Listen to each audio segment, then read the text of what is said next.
तो hello guys, तो कैसे हैं आप लोग। उम्मीद है कि आप सभी लोग ठीक ही होंगे।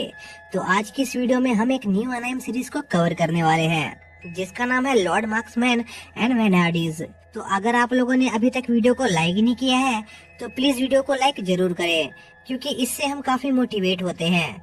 तो जरा टाइम न वेस्ट करते हुए चलिए वीडियो को शुरू करते हैं। तो कहानी की शुरुआत में हम देखते हैं कि दो कंट्री के बीच वॉर चल रही होती है, जिसमें से एक किंगडम का नाम ड्यूक होता है और दूसरे किंगडम का नाम ब्रोक। और ड्यूक किंगडम की आर्मी बहुत बड़ी होती है, इसलिए उन्हें लगता है कि वो लोग ये लड़ाई आसानी से जीत जाएंगे। लेकिन ये उनकी गलत फहमी होती है, क्योंकि ब्रोक किंगडम की आर्मी भले ही छोटी थी, लेकिन उनकी विल पावर और उनकी स्ट्रेटेजी काफी कमाल की होती है, इसलिए वो लोग वो लड़ाई जीत जाते हैं। इसी दौरान हम एक लड़के को देखते हैं जिसे होश आता है, क्योंकि वो वॉर के दौरान बेहोश हो गया था और उस लड़के का नाम वॉर्न होता है। तभी वो देखता है कि उसके लोग ये वॉर हार चुके हैं और वो अकेला बचा है।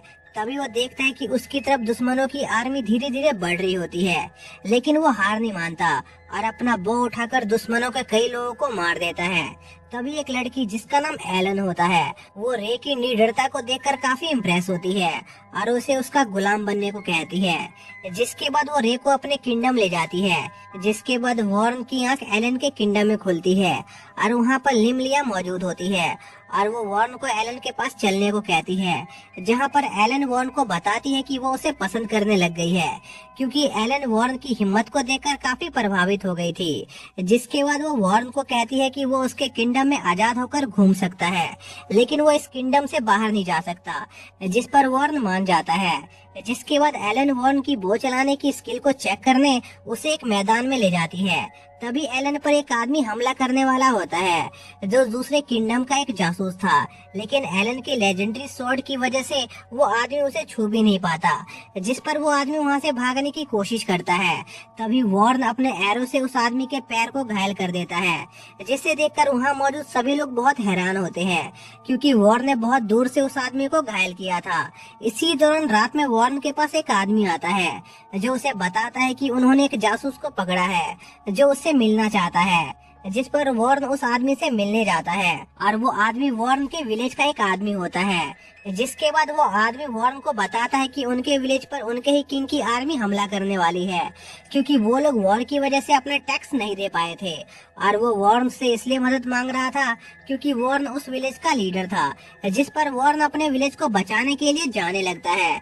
तभी एलन उसका रास्ता रोक लेती है और उसे कहती है कि वो उसका कैदी है, इसलिए वो इस किंगडम से बाहर नहीं जा सकता है।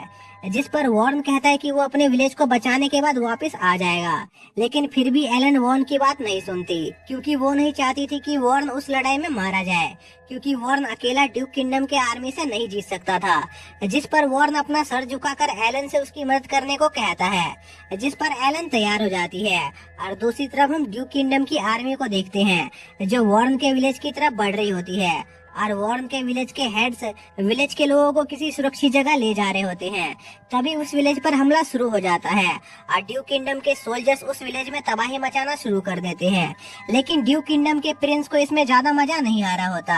तभी वो वॉर्न के घर को बर्बाद करने की सोचता है, क्योंकि उसकी एक बार वॉर्न से बहस हो गई थी। और जब वो वॉर्न के घर पर पहुंचता है, तभी उसे वॉर्न की मेड दिखाई देती है, जिसका नाम टीडा होता है। और टीडा वॉर्न के फादर के बो को लेकर वहाँ से भागने की कोशिश करती है, लेकिन ड्यूक किंगडम का प्रिंस उसे पकड़ लेता है और उसकी इज्जत लूटने की कोशिश करता है। तभी ड्यूक किंगडम के प्रिंस के हाथ में एक तीर आकर लगता है, जो वॉर्न ने चलाया होता है। तभी वॉर्न टीडा को वहाँ से कूदने को कहता है, जिस पर टीडा ऐसा ही करती है और वॉर्न उसे बचा लेता है। जिसके बाद ड्यूक किंगडम का प्रिंस वहाँ से भाग जाता है, जिस पर एलन के सोल्जर्स उसका पीछा करते हैं। इसी दौरान टीडा वॉर्न को उसके फादर की बो देती है, जो वॉर्न के खानदान में पीढ़ी दर पीढ़ी ट्रांसफर होते हुए आ रही थी। जिसके बाद वो लोग ड्यूक किंगडम की आर्मी से लड़ने के लिए निकल जाते हैं। जिसके बाद वो लोग विलेज में मौजूद ड्यूक किंगडम के सभी सोल्जर्स को मार देते हैं, लेकिन अभी भी ड्यूक किंगडम के बहुत सारे सोल्जर्स विलेज के बाहर मौजूद होते हैं। इसलिए वॉर्न और उसकी टीम उनसे लड़ने का प्लान बनाती है। जिसके बाद वो लोग ड्यूक किंगडम के बाकी सोल्जर्स पर हमला शुरू कर देते हैं, जहां पर वॉर्न अपनी बो स्किल का इस्तेमाल करके कई एनिमीज को मार रहा होता है। लेकिन तभी उनका सामना ड्यूक किंगडम के एक ड्रैगन से होता है, जो बहुत बड़ा होता है और वॉर्न की आर्मी उस ड्रैगन को देखकर बहुत घबरा रही होती है, जिस पर एलन अपनी लेजेंडरी स्वॉर्ड का इस्तेमाल करती है और उस ड्रैगन को अपने एक ही हमले से मार देती है, जिसे देखकर वॉर्न एलन से काफी इम्प्रेस होता है। इसी दौरान ड्यूक किंगडम के प्रिंस को पता चलता है कि दुश्मनों की एक बहुत बड़ी आर्मी दूसरी तरफ से उनकी ओर बढ़ रही है, जो उनकी आर्मी से 3 गुना बड़ी है।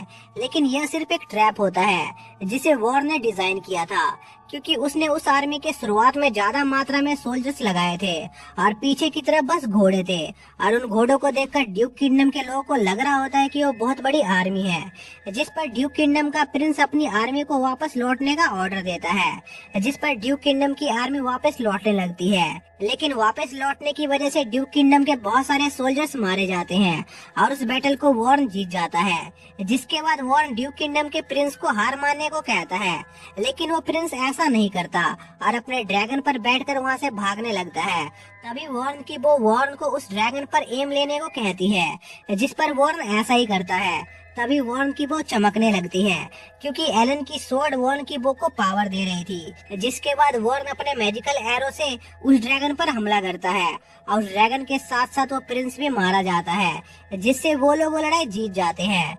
जिसके बाद वॉर्न और उसके दोस्त उनकी जीत से बहुत खुश होते हैं और दूसरी तरफ ड्यूक किंगडम के लोग अपनी अगली चाल चलने की प्लानिंग कर रहे होते हैं। जिसके बाद एलन को उसके किंग ने कैपिटल में बुलाया होता है, इसलिए वो लिमलिया को वॉर्न के विलेज की जिम्मेदारी देकर कैपिटल के लिए निकल जाती है। और कैपिटल पहुंचने के बाद किंग एलन से पूछता है कि आखिर उसने वॉर्न के विलेज को क्यों बचाया, जिस पर एलन कहती है कि उसने इंसानियत के खातिर उस विलेज को बचाया है।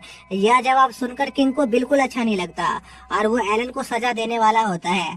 तभी सोफी नाम की एक लेडी एलन को प्रोटेक्ट करती है और किंग से कहती है कि अब जब उनकी आर्मी एलन के विलेज में घुसी गई है तो उस विलेज का कंट्रोल इनडायरेक्टली उन्हीं के अंडर आ गया है, इसलिए अब उन्हें उस विलेज के लोगों को प्रोटेक्ट करके उनका दिल जीतना चाहिए। जिस पर वो किंग तैयार हो जाता है। इसी दौरान एलन की मुलाकात उसके राइवल मिली से होती है, जो उसे उसके किए गए कामों पर बहुत चिढ़ाती है। जिसके बाद हम वॉर्न को देखते हैं, जो और भी विलेज को अपने साथ वॉर में शामिल कर रहा होता है और वो विलेज भी वॉर्न का साथ देने को तैयार हो जाते हैं। जिसके बाद हम एलन को देखते हैं, जो वॉर्न को किंग के आदेश के बारे में बताती है। तभी वहाँ पर मिली भी आ जाती है, जो वॉर्न को उसके साथ अकेले में चलने को कहती है, क्योंकि उसे वॉर्न से कुछ जरूरी बात करनी थी, जिस पर वॉर्न मान जाता है। लेकिन इस दौरान एलन भी उनका पीछा कर रही थी, क्योंकि एलन को मिली से काफी जलन हो रही थी। तभी उन पर कुछ अनजान लोग हमला कर देते हैं, जिन्हें वो लोग हरा देते हैं। और उस लड़ाई में मिली भी अपनी पावर की छोटी सी झलक दिखाती है, जो काफी शानदार होता है। तभी उन आदमियों का एक जहरीला स्नेक लिमलिया को काट लेता है, जिस पर वॉर्न लिमलिया की बॉडी से वो जहर निकालता है, जिससे लिमलिया की जान बच जाती है। जिसके बाद हम एक आदमी को देखते हैं, जो एक वॉर लड़ रहा होता है और वो बहुत ही आसानी से वो वॉर जीत जाता है। और उस वॉर के बाद उस आदमी को ड्यूक किंगडम की तरफ से एक लेटर मिलता है, जिसमें ड्यूक किंगडम का किंग उस आदमी से मदद मांग रहा होता है। और वो आदमी ड्यूक किंगडम के किंग को काफी समय से सर्व कर रहा था, इसलिए वो तैयार हो जाता है। जिसके बाद हम वॉर्न को देखते हैं, जिसकी मुलाकात सोफी से होती है और वो उन सभी को बताती है कि जल्द ही उनका सामना एक बहुत पावरफुल स्वॉर्डमैन से होने वाला है, जो बहुत पावरफुल है। जिसके बाद वो स्वॉर्डमैन अपनी आर्मी को लेकर वॉर्न की आर्मी पर हमला कर देता है, जिस पर एलन उस स्वॉर्डमैन को रोकने लग जाती है। लेकिन वो स्वॉर्डमैन बहुत पावरफुल होता है और वो एलन पर भारी पड़ रहा होता है और उसे उसके घोड़े से उतार देता है। जिसके बाद वो एलन को मारने वाला होता है। तभी वहाँ पर वॉर्न आ जाता है, जो उस आदमी का ध्यान भटकाता है, जिस पर वो आदमी वॉर्न को मारने उसकी तरफ बढ़ता है। लेकिन वॉर्न उस आदमी को चकमा देकर एलन को बचाकर वहाँ से भाग जाता है। लेकिन इस दौरान वॉर्न को काफी चोट लग गई थी। तभी वहाँ पर सोफी आ जाती है, जो एलन से वॉर्न को लेकर वहाँ से जाने को कहती है और खुद अकेले उस आर्मी का सामना करने के लिए रुक जाती है। जिसके बाद सोफी अपने एक स्पेशल स्पेल से बहुत सारे एनिमीज को घायल कर देती है और खुद के और उनके बीच एक बैरियर बना देती है। लेकिन वो स्वॉर्डमैन उस बैरियर को तोड़ देता है और सोफी से लड़ने लग जाता है। तभी सोफी वहाँ से गायब हो जाती है, क्योंकि वो बस एलन और वॉर्न के भागने के लिए टाइम निकाल रही थी। जिसके बाद हम वॉर्न को देखते हैं, जिसकी हालत बहुत गंभीर होती है। तभी एलन और उसके साथियों से मिलने एक आदमी आता है, जो उन्हें बताता है कि ड्यूक किंगडम को अभी कोई और कंट्रोल कर रहा है, क्योंकि ड्यूक किंगडम का किंग अपने बेटे के मरने से सदमे में चला गया है। और यह खबर उस स्वॉर्डमैन को भी पता चल जाती है। कि उनके किंगडम को कोई और कंट्रोल कर रहा है। जिसके बाद हम एलन को देखते हैं जिसे होश आ जाता है। तभी उसे उसकी बू की आवाज सुनाई देती है जो उसे कहीं चलने को कह रही होती है, जिस पर टीडा भी वॉर्न के साथ जाती है। इसी दौरान वॉर्न को एक गुफा नजर आती है जिसके अंदर जाने के बाद वॉर्न से उसकी बू कहती है कि वो उसे बहुत पावरफुल बना सकती है, लेकिन इससे पहले उसे खुद को साबित करना होगा, जिसके लिए उसे अपने ही साथी पर अपने एरो से हमला करना होगा। जिस पर वॉर्न तैयार हो जाता है और टीडा पर अपने एरो से हमला करता है।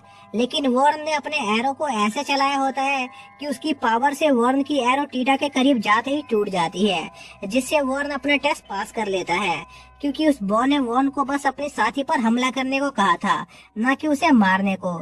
जिसके बाद हम एलन और सोफी को देखते हैं जो उस स्वॉर्डमैन से लड़ रही होती है और उस स्वॉर्डमैन पर अपने स्पेशल अटैक से हमला कर रही होती है, लेकिन वो स्वॉर्डमैन उनके उस अटैक को भी काट देता है। तभी वहाँ पर वॉर्न पहुंच जाता है और उस स्वॉर्डमैन को उससे लड़ने के लिए चैलेंज करता है। जिसके बाद वो उस स्वॉर्डमैन पर अपने सबसे पावरफुल एरो से हमला करता है, जिससे वो स्वॉर्डमैन रोकने की बहुत कोशिश करता है और किसी तरह उस हमले को रोक भी लेता है। लेकिन उस हमले को रोकने के बाद वो स्वॉर्डमैन अपनी हार मान लेता है, क्योंकि वो जानता था कि वो वॉर्न के अगले हमले को नहीं झेल पाएगा, जिससे वॉर्न और उसके साथी वो लड़ाई जीत जाते हैं। लेकिन तभी वॉर्न का घाव दोबारा से ताजा हो जाता है, जिससे वो बेहोश हो जाता है और इसी के साथ यह पार्ट यहीं पर खत्म हो जाता है। तो दोस्तों, अगर आप लोगों को इस सीरीज का अगला पार्ट चाहिए तो उसका लिंक आपको डिस्क्रिप्शन में मिल जाएगा, लेकिन मैं उसको कल या परसों अपलोड कर दूंगा। तो कमेंट करके जरूर बताएं कि किस किस को इस सीरीज का अगला पार्ट चाहिए। तो मिलते हैं नेक्स्ट वीडियो में, तब तक के लिए बाय।